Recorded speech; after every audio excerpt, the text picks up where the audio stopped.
Welcome to the Financial Coaches Podcast, where we talk about how to build your practice from startup to scale up while being the kind of coach your clients crave. Finally, a podcast for financial coaches. Here are your hosts, Maria Casillas and Cody Sizemore. Hello, everyone, and welcome back to the Financial Coaches Podcast. Today, I am so excited to be talking with Cody about one of my absolute favorite topics. This is the thing that is my primary value. I base my entire business around this. When I work with coaches, I work with them around this value. So I'm excited to talk to you today about meeting our clients where they are. Welcome. And hi, Cody. Good to see you again. Hey, how's it going? It's going very well, thank you. What say you about the idea of meeting clients where they are? And when's the first time you actually heard about that phrase, if you will? So the first time I actually heard it was on a coaches meetup with the New Money Habits coaches. Seriously? Actually, yeah. I didn't even know the answer to that question when I asked you. Well, that's fun. Yep, That's probably because it's one of my number one values. Yeah.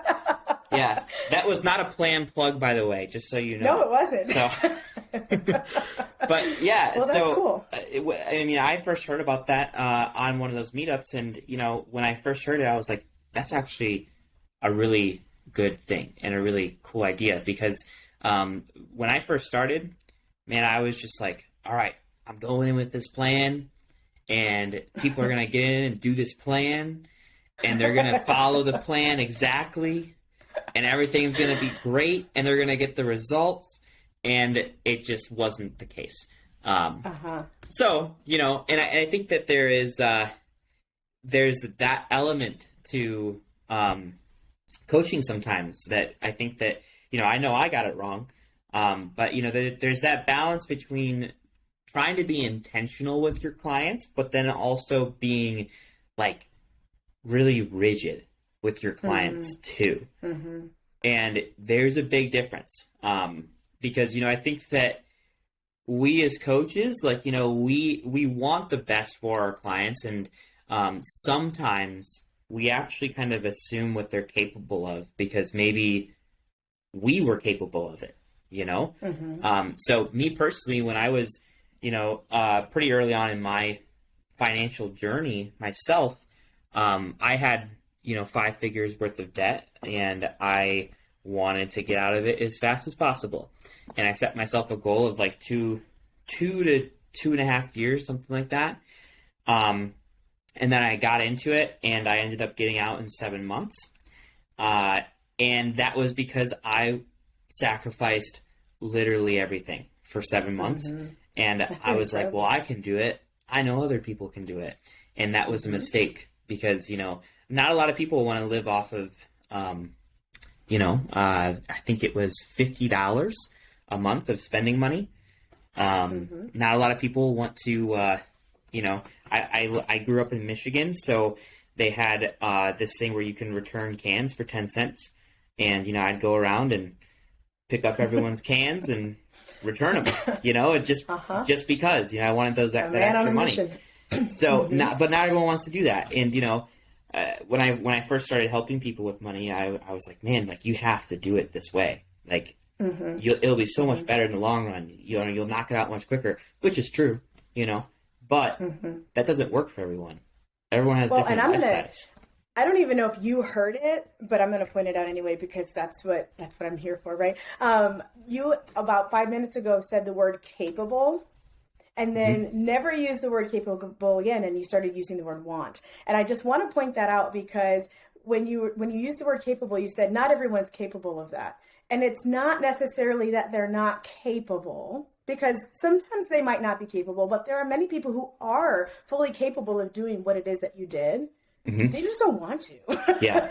That's not what they want to do. And so that's why I want to point out that, yes, the word capable is there, but you have this underlying understanding that it's not really about their capabilities so much as it is about their desire of actually doing some of the same things that you did.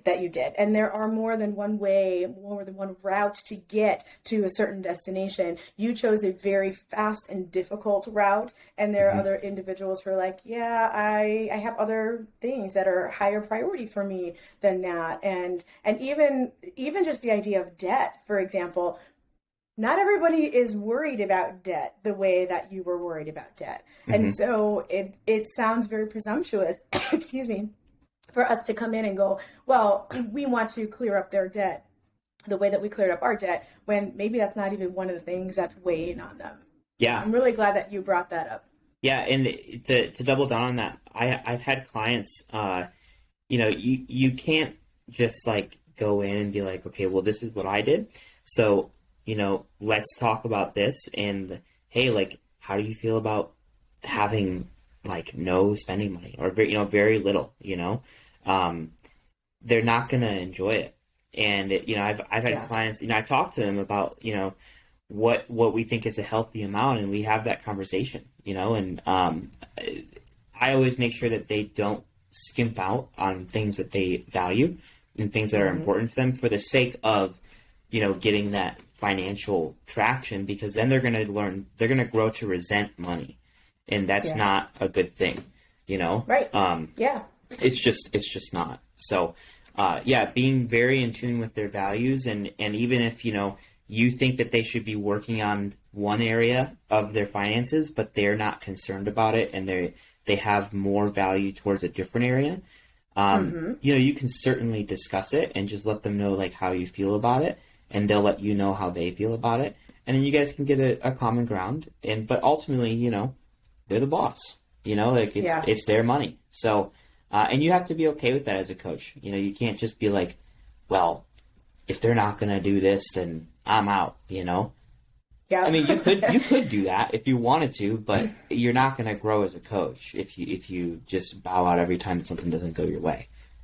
Well, and if that is the case, then kind of building on to what we talked about last week about being able to identify your ideal client, if the plan, and I'll ask you where your plan came from in just a few minutes, but you mentioned having a plan, and if that plan is the only plan that you're willing to work on with people, then you have to recognize that as part of identifying your ideal client, right? Like they have to be someone who identifies with that particular plan that you have and that you utilize. Otherwise, they're not going to be one of the people who brings energy for you. So this is just another example of, we are just being intentional. We're not saying you can't use a plan. We're just saying, remember that if you are very, very rigid with that plan, then people who are rigid have to be part of that ideal client for you when you're thinking about that. So that's just to build on something that we talked about last week. Now, when I say, where did your plan come from? It's kind of a trick question. I'm not asking for a specific name of anybody, but what I have found is that oftentimes our plan comes from what we personally did. Would you say that that's the case with you, Cody? 1,000%. Okay. All right. And when you said, I have this plan and I'm going to apply it to everyone else, I'm going to ask you this other thing. How did you create the plan for you? How did you create that plan? Well, I got myself into a program and I just kind of submitted to it, and I worked it, and it worked. And, I was pretty intense about it. And then I fell in love with the idea of like not being held back with my money anymore. So then I started helping people, and that, I did it in the only way that I knew how, because before I did that, I did not know what the heck I was doing. I mean, I was at Taco Bell like 5 times a week. You know what I'm saying? Like it was bad. And I was at Guitar Center twice a week, So, it was just, I just took what I knew and applied it. And, when I first started coaching, I definitely did that a lot, and it was very cookie cutter to say. But over the last, year and a half that I've been coaching, now, I have like a general idea of how I think would be the best way to help guide people. But I really have found a lot of freedom and a lot more success too with my clients' results, with being open to, get away from the cookie cutterness, because like we've said so many times before in this podcast, personal finance is personal. Yeah, absolutely. And I think too that you have a framework, like you said, that you are working from, but when you are allowing them to be personal with this and allowing them to kind of guide you, if you will, to the things that are going to be good for them, it becomes way more empowering for them. And as a coach personally, my desire for my clients is to have them not need me later on. Right? I don't want to have clients for life. And the only way that we're going to be able to do that is kind of like with our kids, not that our clients are kids, but the idea that you give them you give them tools to work with, you empower them to make their own decisions, you teach them how to think, not just what to think, and then you let them fly. And then you're still there for them when they need you, when they fall down, when they have these lessons that need to be learned, but they're not necessarily living under your roof and needing you to make those decisions for them. And that's how I really envision working with my clients as well, that I can give them certain tools, I can find out what are their personalities like, what will work for them, what won't work for them, and then ultimately empower them to be their own individual, to work their own financial plan that was created for them and by them, so that they don't need to rely on me anymore. They can actually make those decisions for themselves. And so I think that it's really, really cool with what you did when you realized, you know what, this plan worked for me. And I wasn't expecting you to say this, so I'm glad that you did, that you found a plan that worked and you just attacked, like you followed it verbatim. Like that was your way of doing things. I found the same plan that you are referencing, and I couldn't do it verbatim because I don't know, because I'm a little bit of a rebel. I guess, I don't know. But I had to be creative with that. And I had to change a little bit of things. And part of it, to be fully honest with you, is because I was married. I still am married to the same person, by the way. And probably the reason I'm still married to the same person is because I wasn't super rigid with that plan.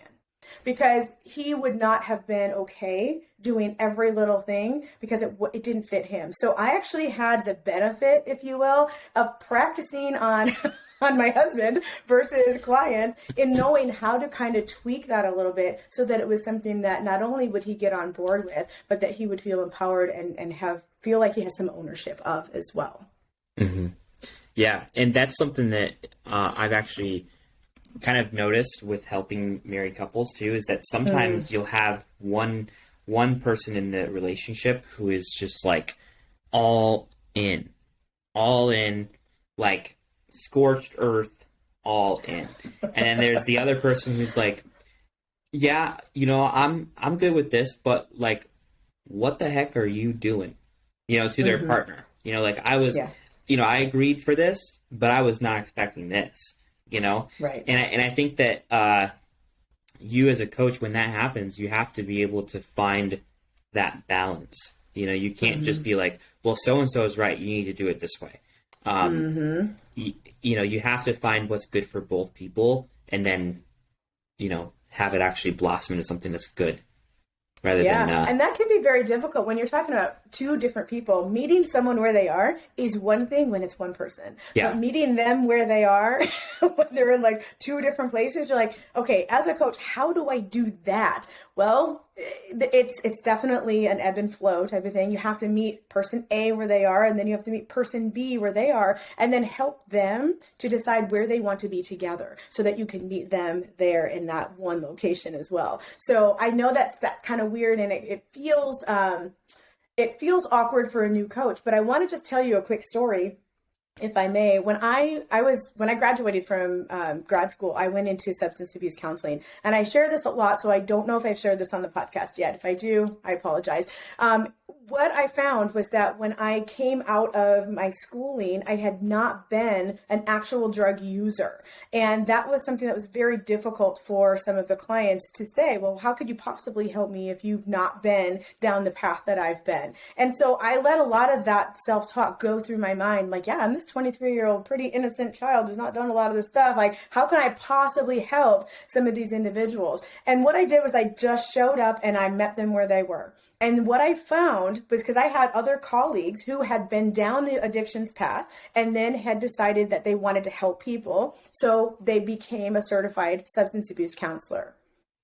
Those individuals, what I found after watching for a little while, was that they had a prescribed plan, and it was the plan that worked for them to overcome their addiction, right? And so what do you think happened? They went in, they met all these clients, and they started prescribing that exact same plan for those clients. Whereas then there was little old me who had zero idea what to expect. I had zero base of knowledge in terms of experience, but I had passion and I had a desire to really listen and hear what those clients were saying. And so what I realized, what that did for me was it allowed me to just truly meet them where they were, because I didn't have any of this prescribed junk that was coming from my own past that was like spilling out onto them. I wasn't having to recover vicariously through my clients.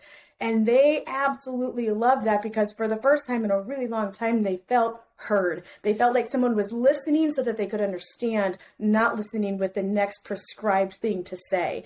And I obviously don't do that anymore. But when I started coaching all those years ago, I, like you, had identified this plan that I thought, well, this is the way that we did it. And so this is what we need to do. And for the first 7, 8, 10 months, I was just like, something's not right. Something at my gut level says you know better. You can do better. Why is this so frustrating? And I realized it's because I needed to go back to those basics and go, you're not meeting them where they are, Maria. You're meeting them where you are. You're trying to bring them to where you are, and you're trying to bring them down the same path that you went. And that's not their path.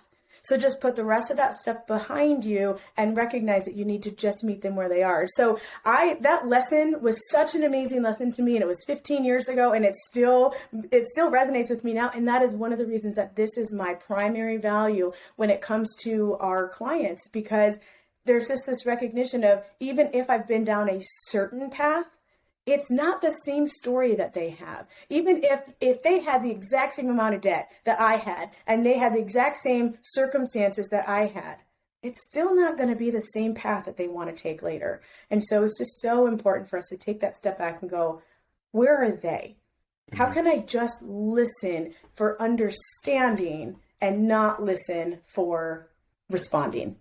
Yeah. Another thing, if I may, I know I'm talking a lot right now, but if I may actually throw this in there as well, the idea of intentionality over rigidity. I don't want our listeners to know that that is just something that we believe for ourselves. That's actually one of the core values I have for my clients, that when they are working on a budget or a spending plan, I really try to teach them and instill in them the value of intentionality over rigidity, because I feel like so many times there's this dichotomy of this is right, this is wrong, and it's an all or nothing approach. And our clients will start to really feel failing in that. They'll feel like they're just not succeeding because they did one little thing wrong. And so what I like to teach them is, you know what, you guys, we're going to talk about how to be intentional with your spending, with your savings, with your investment, with your behaviors. Not be so rigid. So I just bring that up because I know that when we first talked about that in today's episode, Cody, we were talking about how we need to be intentional versus rigid with our clients. But I also want our listeners to really kind of let it seep in that when they're working with clients, they want to help their clients learn to be intentional versus rigid, because that is going to be a result that lasts a lot longer for them. Yeah, and I building off the intentional versus rigid thing, I think that's actually a large reason as to why so many of us in general, if we end up just like relaxing for a little bit midday, or, we take a day off work, or, something like that.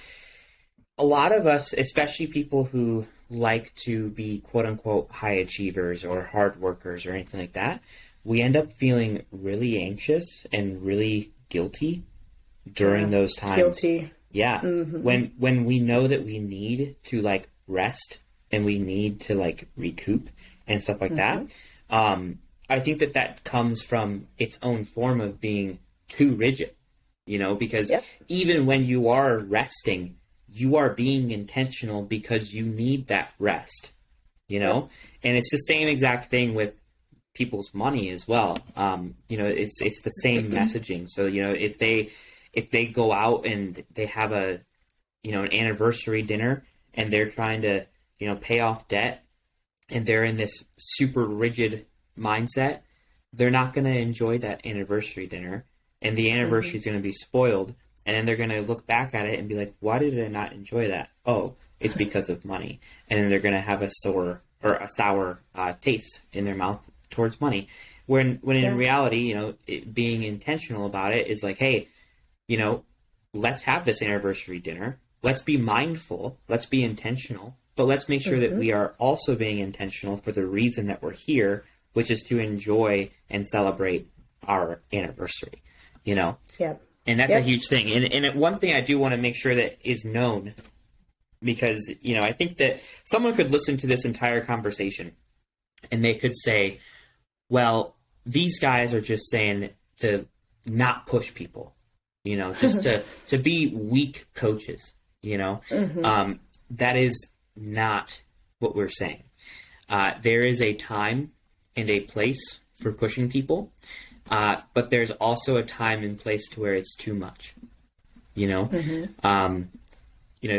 everyone is going to be this linebacker in the NFL that's going to run, 100 sprints until he pukes. And then the coach will be like, all right, that's good. You puked. Or even more like, oh, you puked, run another one, so not everyone's like that. And not everyone wants to be like that. Like you said earlier, like not everyone wants that. And that's okay. There's still the ability to be that coach that actually provides that transformation without destroying the things that they have already. Yeah. And I think too, that you hit on something. It's the idea of not everyone's going to want that. But I also think that I want to be careful, because it's so easy to get into that dichotomy, right? That we don't want to be in that dichotomy thinking. It's so easy to assume that if we're not pushing in that way, that we're not pushing. And I just want to add one extra layer to that and say, it's absolutely important to push them. You just have to do it in a way that is in alignment with their priorities. I apologize for the dog in the background. But you have to do it with what's in alignment with their priorities. And you can't do that unless you actually set up their priorities for them, or with them, I should say. And so that's actually a topic I think we should talk about at another time, is how to help our clients prioritize the things for themselves. Because then as coaches, it gives us permission to push them where it's important for them, not in the other way around, where it's important for us, right? So then we don't have to feel like we're being pushy per se. We're actually just holding them accountable to the things that they want to be held accountable to. Yeah, and that's absolutely correct. And I think another thing to mention too, because I want to make sure that we don't miss this. Having the ability to help draw their options and even their recommendations out of them is huge. And I want to make sure that I'm understood with this.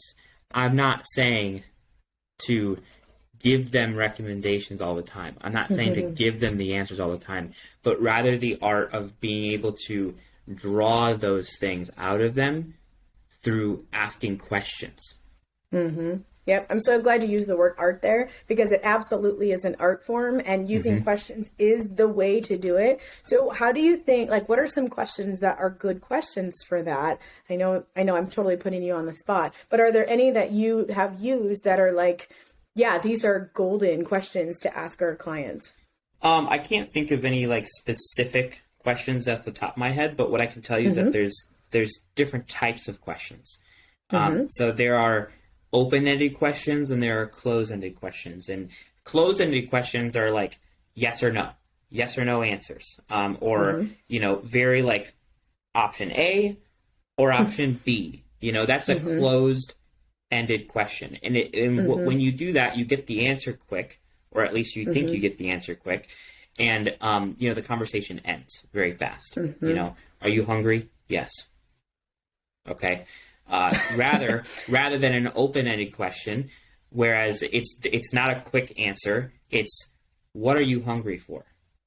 To where they have That's to a kind great of example. They have to kind of explain like, well, I think I want Chipotle, and at at that rate, if you get Chipotle, let me know, because then I would want to get a bowl with chicken and lettuce and beans and, all those different types of things. It's not just a yes, So open-ended questions are questions that allow you to have more of an answer, thus giving them more of a chance to actually like understand what they want and where they should go.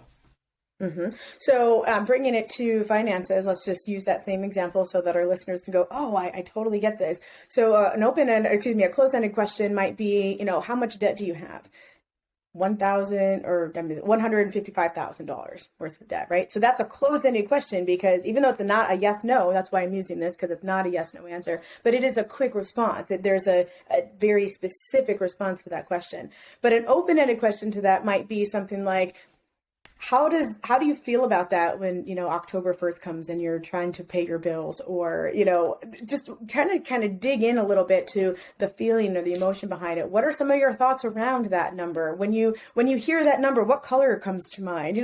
It can be anything that just brings more information from the individual. And that is absolutely how we would set up priorities as well. So we can talk about that later on. I actually have a really cool exercise that I bring people through that I would love to share with our listeners, but now's not the time to do that. I will do that when we talk about priorities and how to identify those things. But yeah, I just think that I appreciate you answering the way that you did, because even though there might not be some golden nugget ones that you remember off the top of your head, it is very important to use those open-ended questions to draw out of people what their options are. And also, I know we use the word recommendations, and I hesitate sometimes to say that, because our recommendations for them should be based on what it is that will get them to where they want to go. And so having the ability to draw that out of them is way more impactful, way more empowering than to just say, well, based on your situation, I recommend you do X, Y, Z. Right. Yeah. So thank you. What a great discussion today, Cody. I agree. And you know what? What was cool was that you came to this meeting and you just met me where I was at, Yeah, that's what I do. And I really appreciated it, okay? So I'm glad you felt heard today, Cody. That's fantastic. Yes. Where else can our listeners feel heard? So you guys can always stay connected with us. There is a fantastic Facebook group. It's called New Money Habits Financial Coaches. It's free to join. You just gotta, say, hey, I want to join, and we'll be like, okay, and we'll let you in, and you can hop in there, have a conversation, connect with us, connect with other coaches as well, and just learn and grow and support from each other, and it's a really cool thing. It's a really awesome, it's a really great benefit to have, honestly. Yeah. And it's a small group. I mean, when you look at the numbers of it compared to some of the other groups out there, it does seem a little bit small, but I will tell you, it is a mighty group of people, because the conversations that are brought up in there and the questions and the thoughts, it's just pretty amazing to watch the coaches interact with each other and really be there for each other. I agree. And even if they want to take it a step further and take it beyond the group too, we do have the monthly meetup calls as well. And, those are, man, I've gotten so much value from those myself over the last year or so. So yeah, that's another step that you could take too. And even if you wanted to just test the waters, or if you have a very quick question, you're welcome to email us at podcast@newmoneyhabits.com. And who knows, if it's a question that, makes sense, we would be happy to answer it, on air. And absolutely. And we can absolutely do that too. So we strongly encourage doing that. And so that's what we have for you today, guys. All right. Well, I look forward to our next conversation about priorities and a fun little experiment that I can share with you for that. And until next time, you guys, thanks always for tuning in. Have a great week. Bye-bye. Thank you for listening to the Financial Coaches Podcast, brought to you by New Money Habits and Sizemore Financial Coaching. Submit your questions to our host by emailing podcast@newmoneyhabits.com. Be sure to subscribe to be notified of future episodes and join our growing group of like-minded coaches on Facebook. And until next time, happy coaching. Music provided by Summer School.